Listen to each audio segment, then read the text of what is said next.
Komunikasi sebagai tindakan satu arah merupakan salah satu bentuk konseptualisasi komunikasi yang disampaikan oleh beberapa tokoh seperti Kenneth Cassiano, Edward M. Bodaken, dan juga Laswell. Dalam sebuah buku, Laswell mengatakan, komunikasi sebagai tindakan satu arah adalah komunikasi yang menyoroti penyampaian pesan yang efektif dan juga mengisyaratkan bahwa segala tindakan komunikasi bersifat persuasif. Yang dimaksud di sini adalah komunikasi sebagai tindakan satu arah dilakukan dengan tujuan untuk memenuhi kebutuhan komunikator untuk membujuk seorang komunikan. Haryanto mengatakan, komunikasi sebagai tindakan satu arah merupakan salah satu proses linear yang dimulai dari seorang pengirim atau sumber kemudian berakhir pada seorang penerima tujuan atau sasarannya.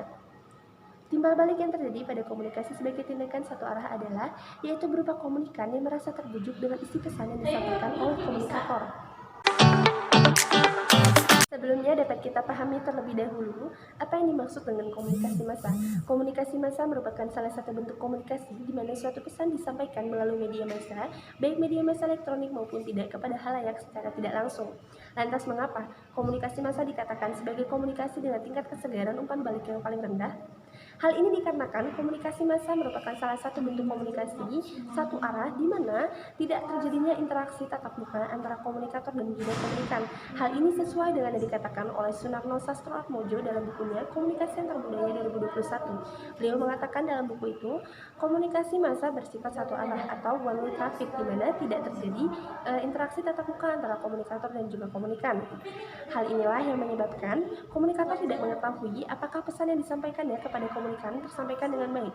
Hal ini juga yang menyebabkan komunikator tidak mengetahui apakah komunikan memahami dengan baik isi pesan yang ia sampaikan. Hal-hal inilah yang menjadi penyebab utama umpan balik yang ada pada komunikasi massa menjadi tertunda atau delayed. Kenapa? Kenapa umpan balik dari komunikasi massa ini bersifat tertunda atau delayed? Hal ini dikarenakan komunikan tidak mampu memberikan jawaban secara langsung kepada komunikator karena tidak adanya interaksi secara tatap muka. Konseptualisasi komunikasi sebagai interaksi bersifat lebih dinamis dibandingkan konseptualisasi komunikasi sebagai tindakan satu arah. Hal ini dikarenakan konseptualisasi komunikasi sebagai interaksi dilakukan secara dua arah di mana komunikator dan juga komunikan saling memberikan umpan balik dalam prosesnya. Yusuf mengatakan, komunikasi sebagai interaksi mengandaikan bahwa komunikasi bersifat saling mempengaruhi. Komunikasi sebagai tindakan satu arah dipandang setara dengan proses sebab akibat dan juga aksi-reaksi yang saling bergantian, di mana komunikator menyampaikan sebuah pesan kepada komunikan baik secara verbal maupun non-verbal, dan komunikan memberikan jawaban terhadap pesan tersebut baik berupa reaksi ataupun jawaban secara verbal.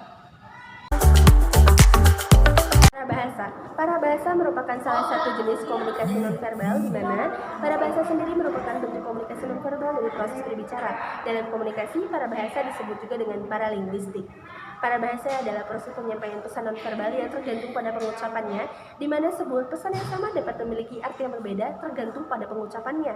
Hal ini disebabkan karena parabahasa berkaitan dengan aspek-aspek suara seperti intonasi berbicara, kecepatan berbicara, dialek, volume, dan sebagainya. Kemudian, karakteristik suara tersebut akan menggambarkan emosi dan pikiran seseorang. Fungsi komunikasi instrumental merupakan salah satu fungsi komunikasi yang dipaparkan oleh William E. Gordon. Fungsi komunikasi instrumental sendiri bersifat persuasif, di mana muatan yang dibawa oleh fungsi komunikasi instrumental mengandung muatan persuasif dan bertujuan agar komunikan mempercayai fakta atau informasi yang diberikan komunikator itu adalah akurat dan layak untuk diketahui. Fungsi komunikasi instrumental sendiri biasanya diperkenalkan oleh pakar-pakar dalam menjelaskan fungsi komunikasi instrumental pada umumnya, mulai dari mendidik, to educate, atau menghibur, to entertain, mempengaruhi, to influence, dan sederet fungsi lainnya.